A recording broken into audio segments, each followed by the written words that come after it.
Hello, everybody. Drasco here from uplevelmind.com, where my main mission is to help heart-centered entrepreneurs who know all the business strategies realize their next revenue milestone by mastering what's between their ears. And for today's episode, we have a real talk segment where I bring on a heart-centered entrepreneur who isn't seeing the consistent, stable growth in their business. And then live on the call, I get to help them get out of their own way on one inner challenge that they're currently experiencing towards their next business upgrade. And for today's guest, we have Kim Sorrelle, who is one that's not at all unfamiliar with starting businesses. She basically started and ran successful businesses, including a golf course, event facilities, commercial and industrial leasing company, a grocery store on St. Croix, and she's done this for more than 35 years. And recently, Kim actually sold one of her businesses to focus on a brand new career. Her book, Love Is, launched on December 7th, and her passion is to get into as many hands as possible and to speak, teach, and spread her message to have a more positive effect on the world. So, Kim, thank you very much for coming on. How are you doing today? I am doing great. A solid 8 out of 10. Solid 8 out of 10. Okay, good. I'm glad that resonates because before we started recording, that was what we discussed in terms of how you're doing, leaving that room for betterment, but doing pretty well overall. So I'm glad that resonates with you. So what I'd love to dive into is like you have this very cool, very varied career as far as entrepreneurship is concerned, right? This is definitely not your first rodeo. So I'd love for you to dive into, how you got into doing all of that, your history and kind of what brings you here today. Sure. Yeah. So my father was an entrepreneur, so it was pretty natural to become one. And I started my first business right out of high school. And I started a business with my brothers. We bought an old abandoned manufacturing building, and we leased space. And it was going to be a way for us to pay for college, but it became a business. And so we bought another building and another building and another building. And when we sold that company, we were up to about 12 million square feet of space that we were renting. And so we did well. So that was good. And then the golf course that I have, it was a little 9-hole golf course with a little shack on a hill. And the bank owned it. So I got it for a song and turned it into an 18-hole course. I had fine dining for a while. I had banquet facilities. So I was running banquet facilities there for years. And I'm just on Friday closing on that actually for development. And so that did quite well. And St. Croix, we just saw this grocery store for sale in the Wall Street Journal and thought, God, it'd be fun to own a grocery store on the island and you have to go visit. So that's how we got into that. And we travel agency, just different things throughout time. Some of the businesses were because we had tenants that had issues and needed like a partnership or whatever. And then the partnership, because they couldn't pay, whatever, we got more invested in and ended up with so lots of different things over the years. That is super cool because I know most of the people that I have on here and clients, etc., like they're all online businesses. And I owned a brick and mortar weight loss center for 10 years, right? So it's like I came out of that space and by no means, do I have the same experience as you do as far as like moving around different industries, etc. But it's always cool to have somebody who's like coming from that space where like, you could touch and feel things, you're interacting with people like live. So I just want to say that's pretty cool. And what then got you to transition to online? It's kind of interesting. I was diagnosed with breast cancer a few years ago. And 4 months later, my husband was diagnosed with pancreatic cancer. And then he died 6 weeks later. And I think when you have life events like that, you put things into perspective, like goals can change and whatever. I ended up, I also run a nonprofit organization. And so I ended up going to Haiti of all places and spending lots of time there. I was working there. I think that's what all widows do. They lose their husband and go to Haiti probably. So while I was there, though, I was just really questioning the real meaning of love, because it's not like you go to the store and buy a manual, you know, we learn from our parents, whatever. And some of what is called love or done in the name of love is not love. And so I thought, I want to know what this is, because I was a little confused at that point. And so I decided to devote an entire year to figuring it out. I used a 2,000-year-old poem that you hear at weddings sometimes: love is patient, love is kind, does not envy, does not boast, etc. And take it one word at a time, one word a month, and figure it out. What is love that is patient? What is love that is kind? There are 14 words. And so the math didn't quite work out with the one a month and a year. So it took me a little bit longer than a year, but it is a whole new thing. Like so much has gone online, right? Like, you know, webinars, seminars, classes. I've done a ton online. And so this is like a whole brand new business to me, completely new. And so I feel like it should be so similar to what I've been doing, except there are some key differences. And so some of what I'm doing is natural, you know, how I would run any other business, but some of it doesn't work with this. So that's where I'm at. Okay, so very interesting. And I mean, it's, I guess the part that I would like to dive a little bit more into, and this could also be from my own clarity, is like in your story. So you mentioned, you know, like you got cancer, your husband got cancer, he unfortunately passed away, and then it triggered this, you know, want or this desire to discover more about love. So can you just tell me more about that? Because for me, I'm not, like, I think I understand why that transition happened, but I want to hear it from your side. Yeah, I can see where it would be kind of confusing, but I loved my husband. We had a great marriage. I wanted to have a great marriage, so I worked at it, and we both did, and it was wonderful. And we'd just become empty nesters.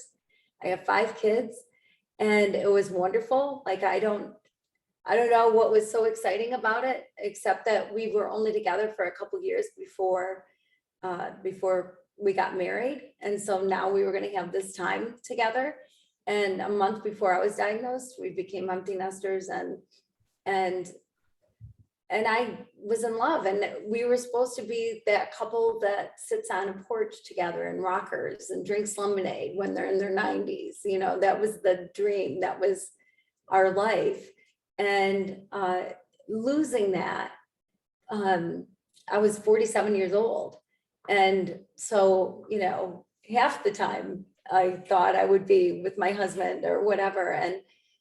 And so I just wondered what love is really, and seeing that it's demonstrated so differently in different places. And then also wondering about the love that I had for my husband, like, did I do it right? You know, did I do him justice? Because he was a great guy. And so I just wondered, and then I thought, gosh, I don't know if I really know what it is. It just, you know, it could be part grief, part, you know, whatever, just things combined that ended up making me really question what love really is, and how to live it. Like, I felt like love should be something not like an emotion like fear or excitement, but it's something that you live. And if you did, your life would be different, right? And so that was my thought process and why I was confused about love. Got it. So, and you can, by all means, correct me if I'm wrong, but kind of what I'm hearing between the lines is, you know, you had this love with your husband that you worked on, that you nurtured, that you had visions for, that, you know, you invested in, and then that went away suddenly. And part of it was like trying to reconnect back to that, but then really trying to see the full spectrum of like, well, what is this thing? Like, I kind of got into it with my husband, but like there seems to be more layers of it. I want to explore it further. That's what kind of got you to move into that direction. Like, would that be accurate? Yeah. Yep. Yeah, that was very well said. You said it in a lot less words than I did. So very good. Yes. No, okay, that's all good. So given that like transformative experience, I mean, the fact that you wrote a book about it obviously means like it shows how much it means to you. What is your current business and what are you looking to do with this? So my passion right now is to tell people the real meaning of love. It changed my life. It rocked my world. Things that I learned I've never heard before in my entire life. And it's simple and easy, but complex at the same time. But living love, real love, is complete and total freedom. And I just know the world would be a different place if we really cared for each other, if we really loved each other. And so I'm passionate about getting that message out. And so that's what I'm revolving my business around. Basically is, I opened its own company, corporation, whatever. And so I want to be able to do things. I want to be able to do things online, like seminars and classes or whatever that looks like. And trying to work hard on getting the word out, that it even exists. When my book, Love Is, when it launched on December 7th, within 2 weeks, it was an Amazon bestseller. And so it's selling, which is great, but I need to keep it selling. And I want it to be more than the book. I want it to be a business, to be what it should be. Got it. So then what do you feel like are the biggest challenges to making that happen? Exposure, I think, is one of them for sure. That, and I'm not sure what a seminar or class would look like. That's another one. After being in business for 38 years or whatever, forever, I have all these things in my head that I should be doing because I would be in any other business. And I want them done now. And it's like this slow go because it's, not billboards and newspapers like it used to be in the yellow pages, so it's social media, but then getting the right kind of exposure and getting with the right people or whatever, like trying things. And I don't know, every day I get up and I go, I'm going to do this and I'm going to do this and I'm going to do this. And then 6 more things pop into my head that I want to be able to do also. And there's only 24 hours in a day and only 7 days in a week. And so it makes it tough. And part of it too, I think, is my business mind. Like, financially, thank the Lord, I've done well in business. And so financially, this isn't about finances for me. Although making money certainly makes sense, right? But right now I haven't made any money on the book. I haven't seen any royalties. I won't for months because the publisher doesn't send them out that often. And most people don't make a great deal of money or any money on their book, really, because you get paid some money up front. And if you end up selling more books than you get paid for, then you get the royalties. So it's not like there's a lot of money to be had in just a book. But yeah, so anyway, so because there's no money coming into this now new business, I struggle with hiring an assistant or hiring somebody to do my social media or, kind of pay out anything more than I already have for, whatever marketing classes here and there or whatever. So those are my struggles. Got it. Okay. So again, and correct me if I'm wrong, to me, it seems like clarity is part of the issue, right? Because like I see the issues on the exposure side, but then I see the issues on like, I don't know, like, should I run like workshops or seminars or like webinars? Like, what does that look like? And then like, should I do speaking? Do I want the book to sell? So like, before I continue, like, does that resonate with you or not really? Yes, yeah, it does. It does. I mean, speaking is something I want to do and need to do, and I've done.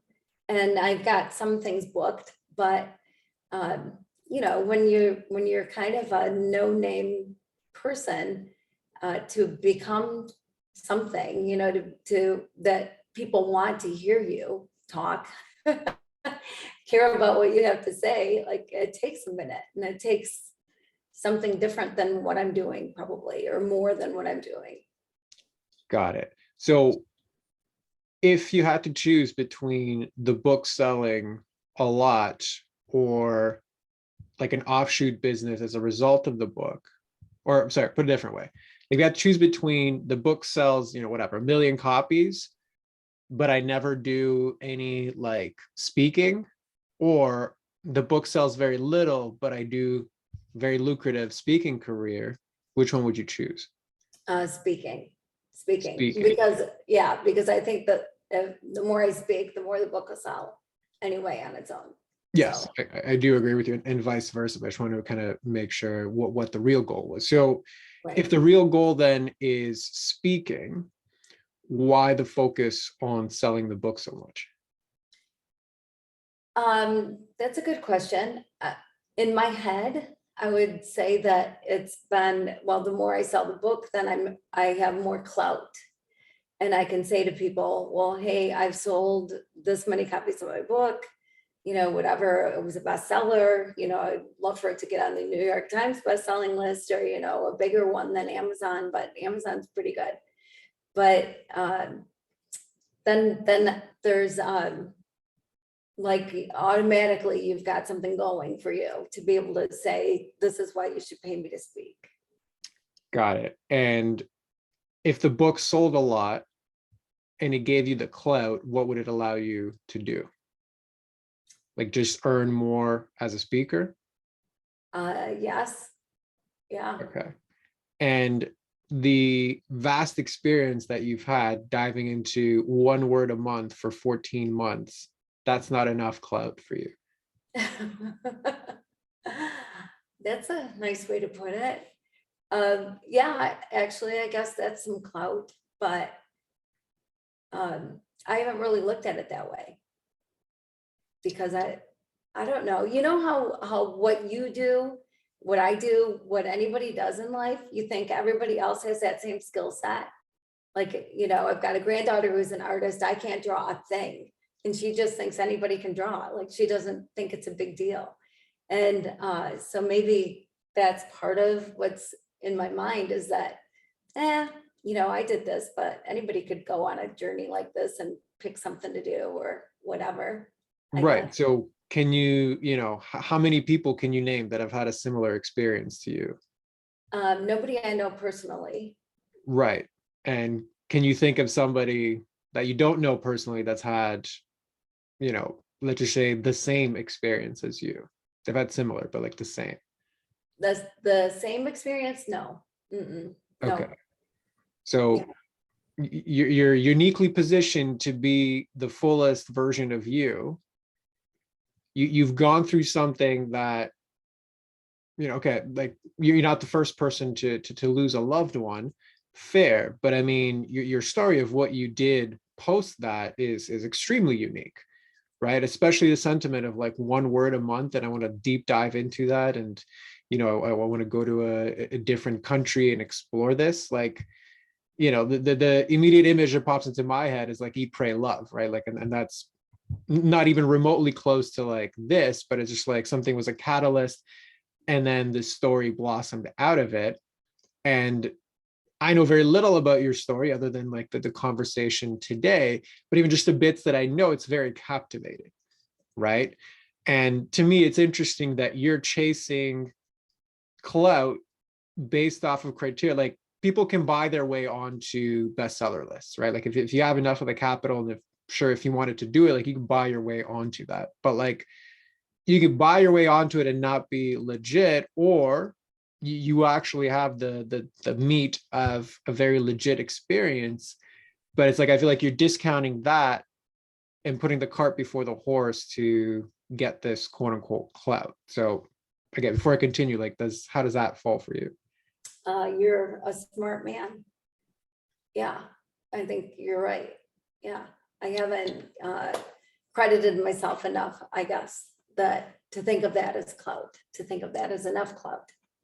100%, right? It's kind of why I asked you, like, what matters more to you? Is it the speaking or the book sales? And yes, they're connected. But the reason why I asked you is like, what is the goal? Because right now it's like that there's like 10 different things. Like you're trying to spin 10 different plates, hoping that one of them is going to like launch you into the place that you want. But I hear very little clarity on like, well, what is it that I truly want? Like if I want to be a speaker, then I would expect like, okay, all of my things are related to speaking. Oh, and by the way, I have a book that goes along with it, right? Versus I want to be an author. So all I want to do is sell books. I don't care about like it just when you define, it's kind of like the GPS thing, right? Like when you define where you want to go, then the GPS can give you like various routes, or it can like reroute you if necessary. But right now it's kind of like, oh, take me somewhere. And it's like there's like 10 different routes to go in all various different places. And you're bashing your head up against the wall thinking like, well, maybe I should go to that one. Maybe I should go to that. You know what I mean? Like that's kind of the energy that I sense from the outside looking in. So again, how does that land for you? Yes, I think you're hitting the nail on the head for sure. Yeah, and I mean, really, I'm passionate about the message. And so the money, I feel like the more money I make, it just shows the more people I've been able to touch with the message. So, I need success for the business, and because I think that's the barometer on how successful my message is at getting across to people. Yeah, 100%. And I see that where it's like, I don't want to have, the 6-figure speaking gigs so that I can have more freedom in my life. Like I want to have that because it means I'm stepping on stages where this could be like have real impact and real reach, right? Like the mission is more important than the money aspect. Right. Yeah. Yeah, exactly. Perfect. So in that case, if you then had to clarify based off of what we talked about, like what is it that you really want, what would that be for you?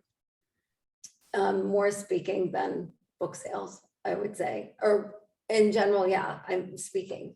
Yes. Okay.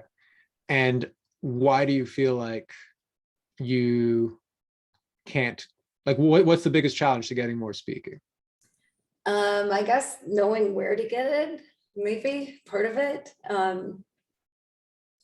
is the biggest thing. I think Okay. that's the thing.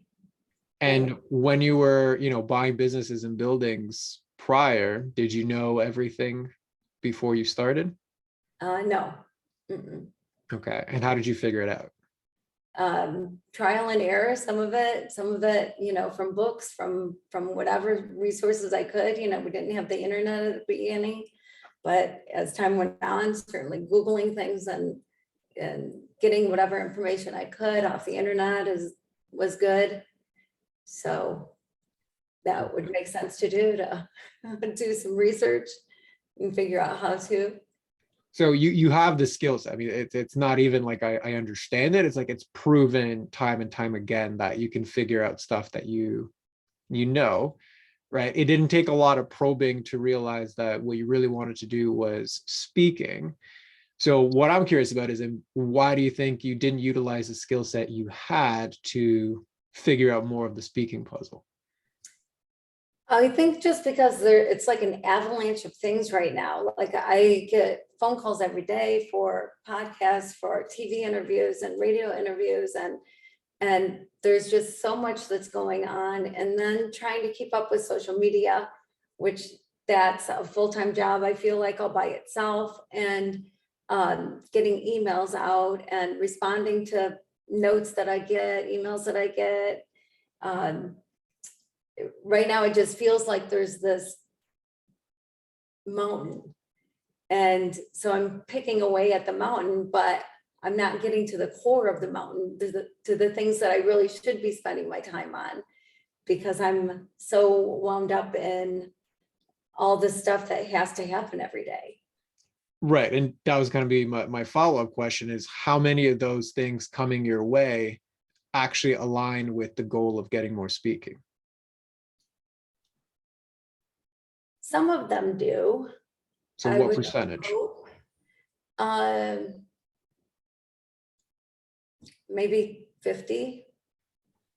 Okay. So 50% of your time, energy, and focus is hemorrhaging to things not related to your ultimate goal. Right. Yeah, that's not good. Yeah. Do you think that would keep you overwhelmed and confused as to what to do next? Yeah, yes. Yeah. Yeah. Right. So not Right. only am I trying to spin a whole bunch of plates all at once, but half the plates that I'm spinning are actually going against what I want. And then I'm wasting additional energy trying to convince myself that I need to do those things to get the things that I want. That's all. Yes, absolutely true. Yeah, you're right. Perfect. So what do you think then you could do with regards to I can talk to you and you can tell me what I have to do. that?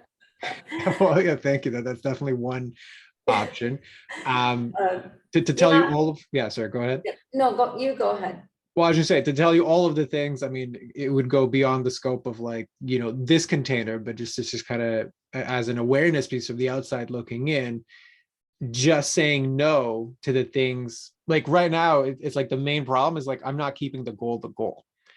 And whether that was due to clarity, whether that was due to giving myself permission to want what I want, whether that was being okay with the visibility of owning what it is that I want, or feeling good enough to, want the things that I want and step into the world fully visible to want them. It's some combination thereof, on the mindset side. And I think it's because you haven't taken ownership of that, your brain is always going to default to more, right? Do more things because resources are scarce, and the only way we can ensure to get whatever we want is if we do more, right? That's just where it defaults to going. The problem with more is you might just cover a lot of distance, but not get one step closer to where you want to go. And that's, I think, what you're experiencing right now, right? Not defining that, okay, I am okay with that. I want speaking. The book is going to be a complement to that. But if I want speaking and 50% of my time is spent towards things not related to speaking, then all I'm doing is adding more stress to my plate that is not moving me closer towards what I want. So even if, like right now, it's can I have the awkward conversations with self and others to say no to that 50% and then reallocate that time and resources towards, getting the speaking gig, which right away could start you off to get the assistant and kind of move this in the right direction, right? So from that outside spot, that's kind of how I see it. So how does that land for you? Yeah, I think you're absolutely right. I think that's so true. One of the things that bogs me down is the whole social media aspect. And every once in a while I hear about somebody in business, or not necessarily somebody in business, but an author or somebody, I don't know, whoever, somebody notable that says that they don't even touch social media. They don't do anything with social media. And I always admire those people. But at the same time, part of what you kind of throw in your resume is your following, how many people you have that you engage with in social media. So that to me too is like this, and it takes so much time. And it's not time that I feel like is the best use of my time. But I need a platform. So, Correct. And by no means am I discounting the value of having an audience. I think what I'm more prompting you to consider is like, how aligned are the things that I'm doing to the things that I ultimately want, and or my disposition with regards to how I really want to show up, right? And what works with the way that I want to work and operate, etc. Right. And I think these comparisons of going into like, oh, but this person never touches social media. Great. What was their life like when they just started? Like, what was it from day one that they never touched social media? Right. So again, to what degree do I need social media and what type of social media is really best answered by defining what it is that I want. And once I know that, then it becomes easier to filter what's appropriate for me. Like it might be being on Instagram, it might not, it might be that and something else. You know what I mean? Like that, then Right. the sea of options narrows down to, is this going to get me closer to what I actually want, right? Yeah, that makes so much sense. Like LinkedIn is probably going to be more valuable than a lot of them or any of them when it comes to, finding people who are your speakers and whatever. Correct. So, yeah, yeah. Yeah. I mean, So it's that like, makes but perfect again, sense. So then, yeah, exactly. That's what I was gonna say. It's like it's that piece, and then also how I like to show up, right? Like if I like to show up on LinkedIn and I like doing particular things, like I hate writing, but I love video. Cool. Then it's like we shouldn't spend a lot of time writing, or when you can hire out, you get somebody to write based off of your videos, or vice versa, or whatever. Like you can make the strategy once we know where you want to go. Like that's pretty much what I'm getting at here. So does that all make sense? it all makes sense. Yes. Yeah. Perfect. So in that case, I mean, like I told you before, I know we can't really dive into everything as far as like what that would look like for you specifically in this container. But in terms of like the awareness piece of where you're at right now, like, does this feel complete for you, or is there still something left outstanding? I think you're doing a really good job of giving me some clarity and making me realize that I have not been spending my time the way I should be spending my time, and that I need to do things differently for sure. Um, that's awesome. Like that's so helpful. And yeah, even kind of, dissecting it a little bit just has really helped. Like that's so true. And so I guess I don't, then there's the question of what about with COVID, with everything going on, there's not as many in-person things right now. And so I'd love to have something that generates income while I'm sleeping. Like if I put a class together, videos that people could, pay for and do whenever, have access to. Um, does that make more sense? Would that hit more people than, than speaking or whatever? Right. So again, it depends, right? Like it might, but it comes back to, okay, so if I do want to speak, but I can't really speak right now at the level that I want to, okay, so then what's like the secondary goal? Well, the secondary goal is start to generate some income from what I'm doing to then power, whatever is next when things open up in a more normal way. Okay, great. Like if we know that that's the strategy, then it goes back to, again, do I need to build audience to execute on that right now? Right. Like, I don't know, because I don't know what assets you currently have, but it always kind of follows that same process, right? Like, where is it that I want to go? Because right now, basically, what you ask is like rerouting question, right? Like, I want to go here. Oh, but there's something in the way. How do we reroute to like move towards that next? You know what I mean? So it again Right. comes Right. back to having that same type of conversation. Yeah. Yeah. So how do we reroute? Well, that's a great question, but I think that's going to go into a full on like strategy session as far as like what you know where you're at right now, like compiling everything that you do have in front of you, the assets you do have in front of you, the opportunities you have in front of you, analyzing it and creating a strategy around it, and then executing and iterating, right? Like that's kind of the general process that I've done in my businesses and with others. But I can't really go into all of that in this container. So by all means, we can dive into that off air. But just as far as like the awareness piece, like, does that make sense? Yeah, it absolutely does. Yes, yeah, it for sure it does. It's making me think about uh, how I even plan my day and what it needs to look like and how many hours I spend on what. Beautiful. Yeah. Cause that it breaks down to day is where you're going to get your stuff done. So I'm very happy to hear that. So in that case, then like, does that for like, at least this container, like, does that feel complete for you? Is there still something left outstanding? Um, I'm trying to think if there's anything left outstanding because it feels pretty darn good. And it's, if nothing else, a really great beginning. I don't know, I feel pretty good, I gotta say. I think you're really good. And whoever is listening to this, like, I have been in business for years, and I've talked to lots and lots of people, and gotten coaching, gone to seminars, gone to conferences, all kinds of things. What you have done for me in just these minutes is more than anyone ever has, any one person ever has, but probably any combination of a whole lot of people ever have. So you are good. You're good. Thanks for doing that. Well, thank you very much for coming on into a platform like this to go through that. So I appreciate you for that, and thank you for that sentiment to allow me to do what I do, through you. So I appreciate you in that regard. So why don't you then just close us off with regards to telling everybody, like, where can they find you, the URLs, all that, who's the best person to find you? Floor is yours for that. Okay, all right, so Kim Sorrelle is my name. My last name has way too many letters. There's 2 R's, 2 E's, 2 L's, so it's Sorrelle. Love is the name of my book and my project.